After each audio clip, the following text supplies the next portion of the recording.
After noon, mga kapatid, na na-bless siya ng kanyang ama na si Isaac, ay nandoon yung sobrang galit na ni Esau sa kanyang kapatid.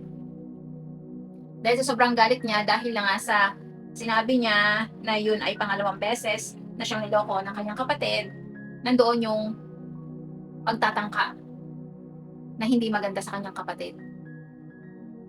Subalit, hindi yun nangyari, mga kapatid, yung plano niya na hindi maganda laban sa kanyang kapatid. Napakinggan kasi yun ni Rebecca ng kanyang ina habang sila ay nag-uusap ng kanyang amang si Isaac. Ang ginawa ni Rebecca, pinatakas niya ito, or si Jacob, sabihan ni Rebecca ang kanyang anak na si Jacob na pumunta sa kanyang kapatid na si Laban. Doon muna siya manatili hanggang sa magpupa ang galit ni Esau kay Jacob. So matagal na nanirahan si Jacob sa kapatid ng kanyang ina na si Laban. Doon na rin nakapangasawa itong si Jacob sa lugar na iyon, na kung saan ang napangasawa ni Jacob ng mga araw na iyon ay anak ni Laban na kapatid ng kanyang ina. And then, pagkatapos noon, ng maraming taon na pag-stay ni Jacob doon sa lugar ni Laban na kapatid ng kanyang ina, ay sa kanya ating Panginoon na bumalik na siya doon sa bayan ng kanyang ama na si Isaac. Dahil nga sasamahan daw siya ng ating Panginoong Jesus. Kaya yun nasabi ng ating Panginoong Jesus kay Jacob dahil sa humupa na ang galit ni Esau sa kanyang kapatid. Kaya nagkasundo rin ang dalawa sa bandang huli. Napatawad na ni Esau ang kanyang kapatid sa kinalaunan. Kaya hindi nangyari yung masamang plano ni Esau laban sa kanyang kapatid na si Jacob. Hallelujah, okay? So mga kapatid, yun ang kwento na kung saan ay ipinagpalit or binenta ni Esau ang kanyang birthright sa kanyang kapatid. At napakagandang mensahe at lesson para sa ating lahat. Alam niyo ba, mga kapatid, na yung ginawang pagpalit or yung binenta ni Esau yung kanyang birthright dahil lang sa gutom siya, yung flesh niya yung mas mahalaga sa kanya, na mabusog siya ng mga araw na yun.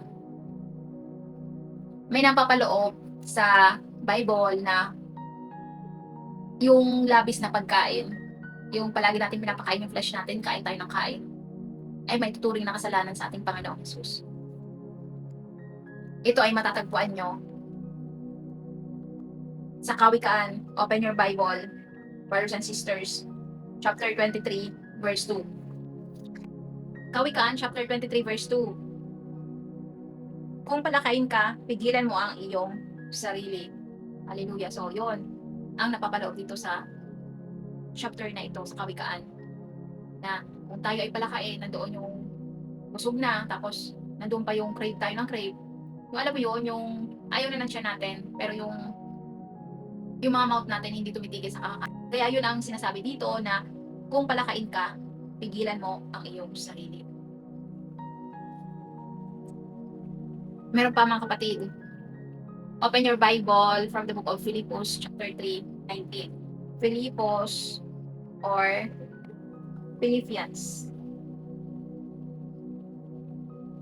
It says here, brothers and sisters, their destiny is destruction, their God is their stomach, and their glory is in their shame.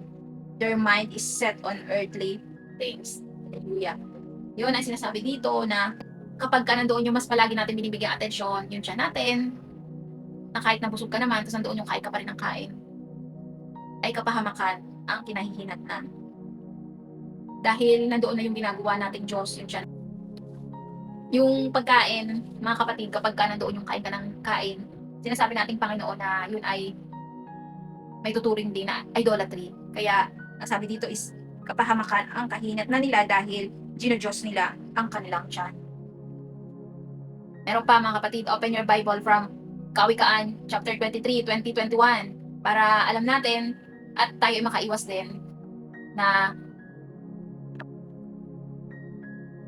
dahil ang lahat na ito ay tungkol sa gluttony. Basahin natin ang Galatia, chapter 5, 22-23, tungkol ito sa pagpipigil sa sarili. Ngunit ito ang bungang makikita sa taong namumuhay sa kapangyarihan ng banal na espiritu. Pag-ibig, kagalakan, kapayapaan, pagtitiis, kabutihan, kagandahang loob, katapatan. 23. Kahinahunan at pagpipigil sa sarili. Kung ganito ang pamumuhay natin, hindi natin malalabag ang mga utos ng Diyos. Hallelujah. So yon, mga kapatid, ang tungkol sa mga pagpipigil sa sarili, at sinasabi ko kanina na ang sobrang pagkain ay kasalanan din na may tuturing para sa ating Panginoong Jesus. Okay, so naintindihan, unawaan na mga kapatid. So ito na yung tinalakay natin na tungkol kay Esau at kay Jacob. Tapos na natin mga kapatid. So in the other day, talakay natin ang pinaka-deep meaning at ang pinaka-highlights ng Esau's sell is birthright. Okay, so mga kapatid, good night everyone.